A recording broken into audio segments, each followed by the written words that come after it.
Subject, name of the post OT assistant. तो ये syllabus रहेगा दोस्तों।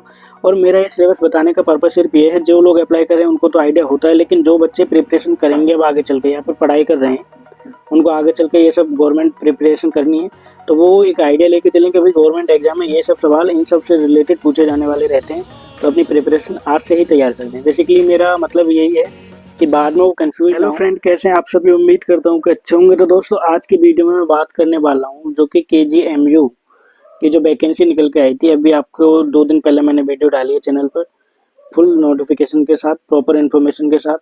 तो उसमें मैंने कहा था कि इसका सिलेबस भी जल्दी ही डिस्कस करेंगे कि जो KGMU ने जो सिलेबस रखा है उसके बारे में बात करेंगे। तो आज की वीडियो का कॉन्सेप्ट जो रहने वाला है वो यही रहने वाला है कि सिलेबस क्या रहेगा ओटी असिस्टेंट का, जो एग्जाम में पूछा जाने वाला रहेगा। तो स्टार्ट करता हूँ, आपका ज़्यादा समय वेस्ट ना करते हो। जैसे कि आप देख पा रहे हैं, King George medical university Lucknow UP, और syllabus for group B and group C. तो मैं इन्होंने कंटेंट दिए हुए हैं, टेबल दी हुई है जिसमें हमें जाना है अपने वाले पर। जैसे पार्ट बी कोर सब्जेक्ट, तो अभी मैं इसमें जाता हूँ अपनी जो हमने जिसके बारे में बात की थी, सीरियल नंबर 9 पर ओटी असिस्टेंट। इसका पेज नंबर है 44 to 45। तो सीधा चलते हैं अपने वाले सिलेबस पर, ओटी असिस्टेंट के सिलेबस पर कि क्या रहेगा, क्या पूछा जाने वाला है आपसे। तो चलते हैं, लेट स्टार्ट। जैसे कि हम देख पा रहे हैं, हम पहुंच गए हैं वहाँ पे। इसमें सभी का सिलेबस है। अगर आपके फ्रेंड सर्कल में कोई रेडियोलॉजी के लिए भर रहा है या फिर लैब के लिए भर रहा है, तो ये वाला फुल नोटिफिकेशन एंड पीडीएफ आपको मेरे टेलीग्राम चैनल पर मिल जाएगी। तो आप वहाँ से पीडीएफ को पूरा डीपली पढ़ सकते हैं और अपने फ्रेंड सर्कल में शेयर भी कर सकते हैं। चलते हैं हम अपने वाले सिलेबस पर। जैसे कि हम आ गया है हमारा part B core subject, name of the post OT assistant. तो ये सिलेबस रहेगा दोस्तों। और मेरा ये सिलेबस बताने का पर्पस सिर्फ ये है, जो लोग अप्लाई कर रहे हैं उनको तो आइडिया होता है, लेकिन जो बच्चे प्रिपरेशन करेंगे अब आगे चल के या फिर पढ़ाई कर रहे हैं, उनको आगे चल के ये सब गवर्नमेंट प्रिपरेशन करनी है, तो वो एक आइडिया लेके चलें कि भाई गवर्नमेंट एग्जाम में ये सब सवाल इन सब से रिलेटेड पूछे जाने वाले रहते हैं, तो अपनी प्रिपरेशन आज से ही तैयार कर दें। बेसिकली मेरा मतलब यही है कि बाद में वो कंफ्यूज ना हो, क्योंकि बेसिक देखा जाए नॉर्मली तो एम्स का हो, सफदरजंग का हो या फिर और भी किसी सेंटर का हो, तो सवाल तो इन्हीं में से आते हैं। तो अभी बात करते हैं इनके सिलेबस के बारे में। तो पहला क्या है कि अनाटमी फिजियोलॉजी में से पूछा जाने वाला रहेगा। जो पार्ट पूछा जाएगा उनमें क्या क्या हो सकता है, एलिमेंट्री फिजिक्स एंड केमिस्ट्री, यानी बेसिक फिजिक्स और केमिस्ट्री से कुछ सवाल पूछे जा सकते हैं, या फिर करेक्टरिस्टिक ऑफ लिविंग मैटर्स उनमें से पूछे जा सकते हैं, फिर स्ट्रक्चर ऑफ लिविंग मैटर्स यानी ढांचे के बारे में क्या क्या है ये सब।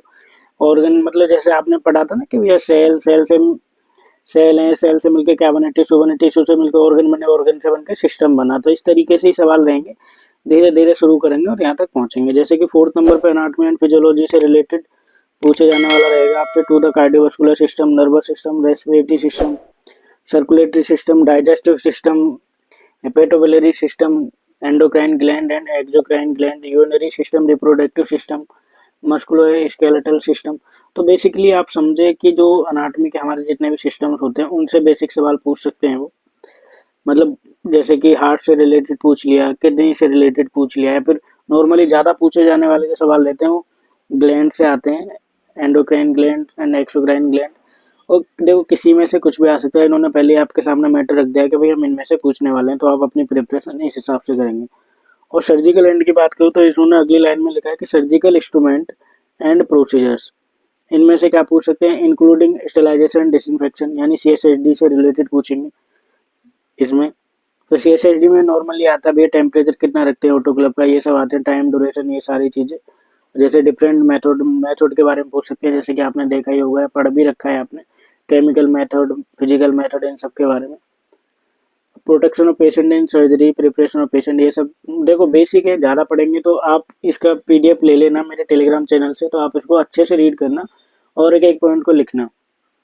अगर कोई टेलीग्राम नहीं चलाता है तो यहाँ से भी स्क्रीनशॉट लेकर के वो खुद के नोट्स बना ले, इनको लिख ले कागज पे।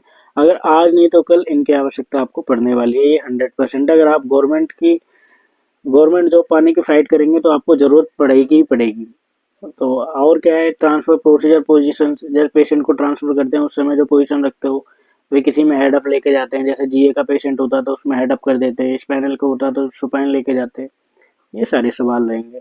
एनवायरमेंटल कंट्रोल्स, जैसे कि लाइक दिस, OT का पोल्यूशन कैसे होता है, OT में मतलब कैसे कैसे उसमें इन्फेक्शन हो सकता है, ये सब एनवायरमेंटल कंट्रोल्स।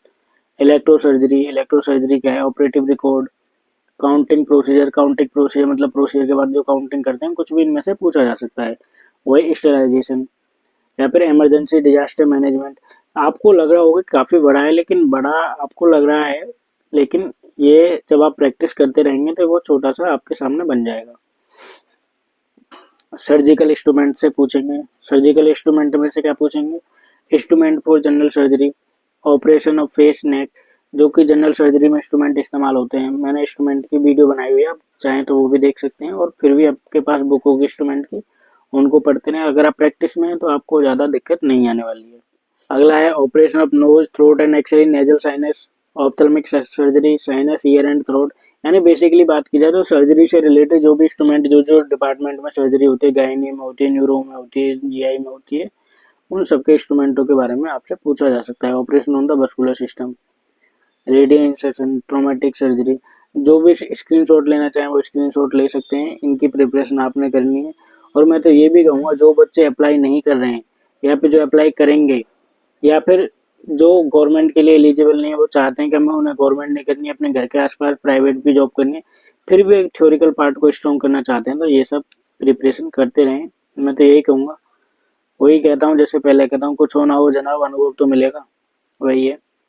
तो जैसे breast procedure, abdominal extra intestinal surgery, gastro intestinal surgery, जो मैंने बताया कि शारीरिक सिस्टम की जो सर्जरियाँ होती हैं, जैसे कि जीआई, यूरो, न्यूरो और आपकी आई, ऑप्थेल्मिक, ये सारे डिपार्टमेंट की जो सर्जरियाँ होती हैं, उन सबके इंस्ट्रूमेंटों के बारे में पूछ सकते हैं। हो सकता है कि इमेज बेस्ड पूछें, इमेज देते हैं इंस्ट्रूमेंट की और फिर कहें कि बताइए कौन सा इंस्ट्रूमेंट है। इस तरीके से पूछा जा सकता है, कोई बड़ी बात नहीं है। औरतों के इंस्ट्रूमेंट के बारे में पूछ सकते हैं, थोरासिक प्रोसीजर्स क्या होते हैं, ऐसे कुछ भी, मतलब उनका इसमें कोई मैंडेटरी नहीं है कि ये वाला सवाल पर्टिकुलर आने वाला है, लेकिन हाँ, इन्होंने ओवरऑल दे दिया है कि भाई आपको इसी में से देखना है, इसी में से पढ़ना है, और आप ये प्रिपरेशन करके जाएंगे तो आपको सवाल इसी के अंदर आने वाले हैं, बाहर से वो नहीं पूछेंगे, इसीलिए उन्होंने सिलेबस दिया है। और इम्पोर्टेंट पार्ट जो रहता है कि एज ओटी टेक्नोलॉजिस्ट, तो वो रहता है अनेस्थीसिया।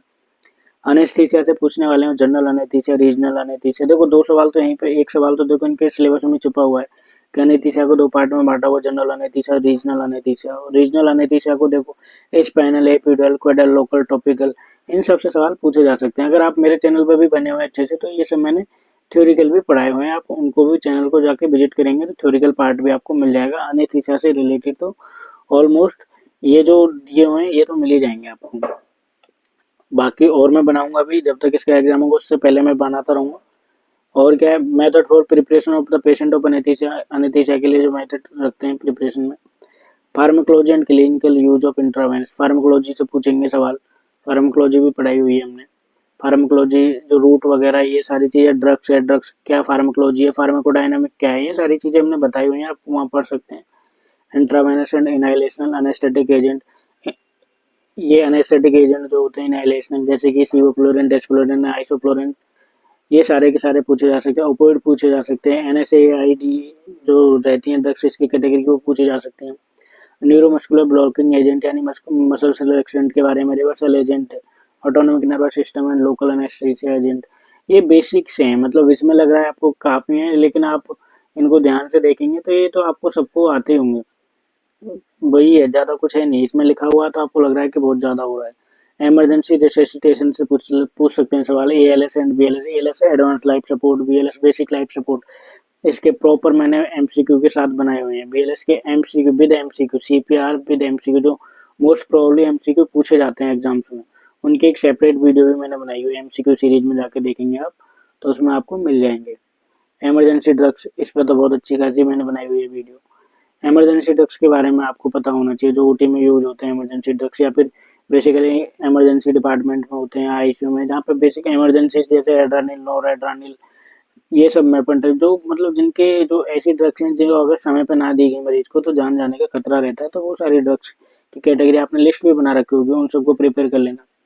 बेसोप्रेशन एंड ट्रॉपिक ड्रग्स, ये सब sterilisation, maintenance of anaesthesia equipment, जो अनेस्थीसिया इक्विपमेंट होते हैं, जैसे कि लाइक दिस अगर बात करें, लेरिंगोस्कोप है आपका, ट्यूब्स है कुछ जो रहती हैं बेसिक, फाइबर ऑप्टिक लेरिंगोस्कोप जैसे इन्होंने दिया हुआ है। Difficult airway management, laryngoscope, bronchoscope.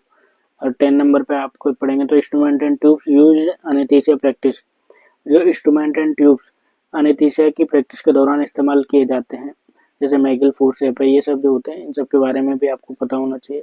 और क्या, surgical procedure and monitoring, operation theatre, ethics, discipline, safety for operating room, personal preparation, instrument trace, ये सारे सारे प्रैक्टिस से रिलेटेड है।